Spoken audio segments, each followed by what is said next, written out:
Hi everyone, I'm Steve Meyer from Shore Sports Network, and I'm here with Bob Batters, our managing editor and our guy on lacrosse. Yeah. Bobby, well, it's somewhat getting warmer. I'd like to think it's springtime. The lacrosse has definitely stepped up. I think you're seeing a lot better lacrosse, and you know, there's a lot of excitement out there on kids reaching milestones. Speaking of a milestone, yeah, a big one this week. And as you mentioned, about 3 weeks into the season now, and it still doesn't feel like spring, but you know, we're holding out hope eventually we're not going to have to pull out the winter hats and gloves for these games. But you're talking about milestones.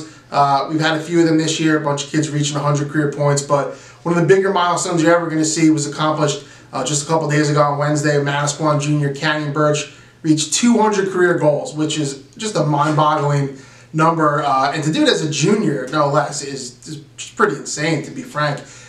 He's just the 5th Shore Conference lacrosse player to reach 200 career goals, and again, to do it as a junior puts him in line to set the Shore Conference all-time record. Right now, that's held by Dylan Jinks of Southern Regional, currently plays for Hartford University with 274. And second is Canyon's older brother Jarrett with 266. Jarrett graduated last year, currently plays Division I lacrosse for Furman.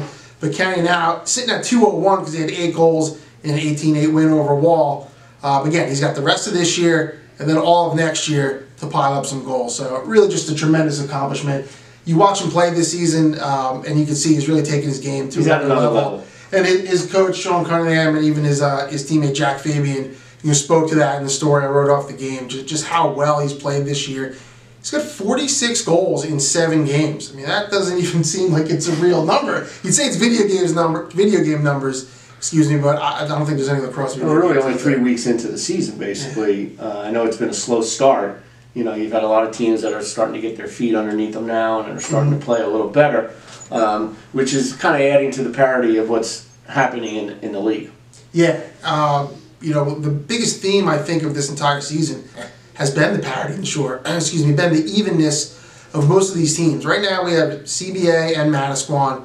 Manasquan, our number 1 team, CBA number 2, really looking like they are head and shoulders above the rest of the Shore. You know, CBA also ranked number 4 in the entire state by NJ.com after their big early season win over Don Bosco.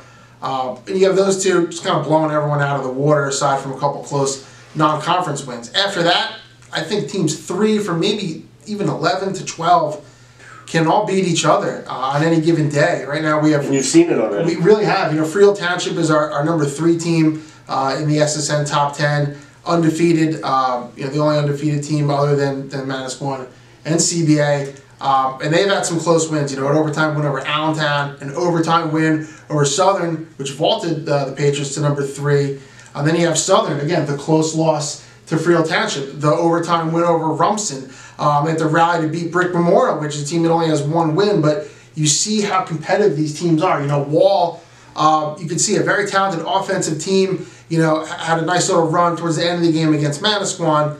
Wall's our number 5 team. Wall had to come from behind to beat Jackson Liberty 11-10 last weekend. And Liberty's a team that only has 2 wins, but has lost all these games by 1 goal. 1 goal to Jackson, 1 goal to Wall, as we mentioned. You know, so these teams are so even. And as you go towards the bottom of the top 10, you know, you have Howell and you have, you know, Jackson Memorial, who's had some close games. Ocean, who was in the top 10, and then just had a loss, you know, this week to St. John's. Exactly. Yeah, like beat St. John's and then a loss. Shore Regional, Middletown South. You have a lot of these teams in that area who seems like every week, Tom Jarvis, another one, who are vying for these spots at the end of the top 10. What I think that's going to make for is a really exciting Shore Conference tournament. Again, we have the teams at the top, the 2 that everyone kind of assumes are going to be certainly into the Final 4 and probably meet in the finals. And I think after that, there's a lot of teams. It's wide open. You're going to be making a run about a racehorse. You no way you could predict who's going to be in that one, right? But you know, given some teams that have always been there, you know, one of the biggest surprises, I guess, due to youth, is what's happening or what's going on with Rumson. Yes, you know, certainly that's one of the biggest stories again in the Shore. Is Rumson Fairhaven so far. And we know that Rumson graduated a very talented senior class. And as you mentioned, Steve, they have a lot of youth. But we've become so accustomed to Rumson just reloading, getting right back in there, and being a top 3 team in the Shore. This year, it hasn't been the case. A lot of that has to do with the schedule. This is the most challenging schedule they have had. They have played 5 teams ranked in the top 15 in the state, and they've played less than 10 games. You know, they played 10 games actually. After yesterday, they lost to Moorestown 8-3. So that gives you an idea of the kind of competition that the Bulldogs are playing. The problem here is they're sitting at 4-6 right now. The cutoff for the Shore Conference tournament is at the end of the month, April 30th. You look at Rumson's schedule, they're going to have to pick up a non-conference win in a game that they probably will be the underdog in, or they're in really serious danger of missing the Shore Conference tournament. Now, of course, they can pick up a game. When was the last time they weren't in? I don't think that's ever happened. You know, they've been in it pretty much every year, and they have been in it every year probably. They've won the most SET titles of any team in history. So Rumson, I think, if they make it, they can find a way to get in the tournament. It's a dangerous team because they'll be seasoned. You know, they're battle tested, but it's going to be close whether they qualify or not. And you know, that's definitely a surprise. I don't think anyone could have foreseen that at the beginning of the season. I think we figured Rumson take a little bit of a step back based on all these factors we talked about, but you said them reloading every year. It's just been a non-inch. But what do you think the advantage to them playing all these these tough games, not out of conference? They seem to be doing it more than anyone else as far as the type of play. I mean, it's always nice to play someone better than you, and it's impressive that who they play. But in the back end, it's almost like, you know, their schedule is showing it and their record is showing it, but they have played some really good teams. They have. You know, you're talking Westfield, Seton Hall Prep, Moorestown, Chatham. These are some of the best teams in the state. And there's two sides of that coin. You know, you play a challenging schedule with that, you're going to get better. You're going to be seasoned and battle tested, as I said. But with a young team, you know, you wonder, you don't want them getting too discouraged. You know, this is just me talking from the counter. Mark Moreau knows what he's doing as the Bulldogs head coach. But right now, they sit at 4-6, and it's been tough sledding for them. So they're so well respected as a program, and even this current team. No one's sleeping on Rumson. No one's going to look at them and say, hey, they're ripe for the picking or anything like that. But again, they're going to have to qualify for the tournament in order to get in there and prove it. And I think that's what we're all going to be watching. And the beauty of lacrosse is you can get a team that goes on a streak. Absolutely. Okay, you get that momentum going. You get some guys that get hot, and they have the talent to do it.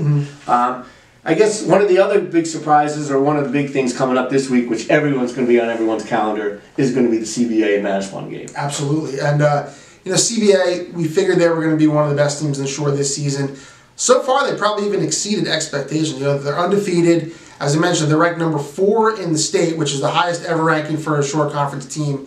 And that came from an early season win over Don Bosco Prep. Kind of a numbers game. Bosco had a big win, and there was some other shuffling with those teams in there, and CBA, you know, the benefactor from that. So they've done everything you can ask on the field, and they've got a really big week coming up.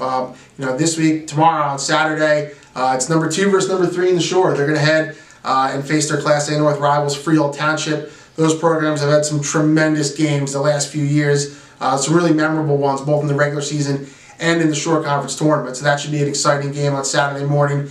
And then next Friday, April 27th, be there if you can. Yeah, it's the game to go to. 4 o'clock at Christian Brothers Academy, number 1 versus number 2, Manasquan versus CBA, the 2 oldest lacrosse programs in the Shore. It's the battle for number 1. What I think most people believe will be the first of 2 meetings this season, anticipating those programs meeting in the SET final. The weather's been unpredictable, more unpredictable than the lacrosse. But right now, we're looking at about 65 degrees and mostly sunny that day. It'd be nice to go to the game and not be bundled up. I'd like to not have to wear gloves and watch a lacrosse game. Exactly. Nice. That's going to be a fun one. And one thing to note, too, that game was supposed to be last Monday. The downpour we had, forced that game to be postponed. So what we'll have now is we'll have Manasquan at full strength. Manasquan's waiting on 2 transfers to become eligible after sitting the required 10 games as per the state transfer rule. So you're going to have standout LSM Mike Page back and sophomore midfielder Matt Franzoni back too. So that's going to be the first game those guys are eligible to come back. So you're going to see full strength Manasquan against CBA. I know. So again, that's going to be a lot of fun. I'm certainly looking forward to that. And again, if we get some nice weather, it's going to be a good one. It's good. Another thing I'd like to mention is we've kicked off. We've had 2 Team of the Weeks presentations, and I'd like to really thank our sponsor, Windmill, who's been really generous in giving us a $300 gift certificate that gets awarded to each team So either we've given it to CBA was our first. Last week was Freehold. Hopefully we'll have a couple of nice teams to give it to moving forward, but everyone's pretty excited when you give them a $300 gift certificate to Windmill, because who doesn't like Windmill, right? Food always talks, so when you can have a nice meal with some burgers and dogs at Windmill, yeah, you know the kids are always happy about that. I know the coaches, like, the plaque is, everything is nice, but they really want the grub. They like the food, but I'd like to thank Windmill for their generosity. And also, please check out Shore Sports Network for all of Bob's highlights and scoreboards, and we even have a girls scoreboard up there, so feel free to check on that all the time. Bob does a great job. I really appreciate it. Enjoy lacrosse, everyone. Bye-bye.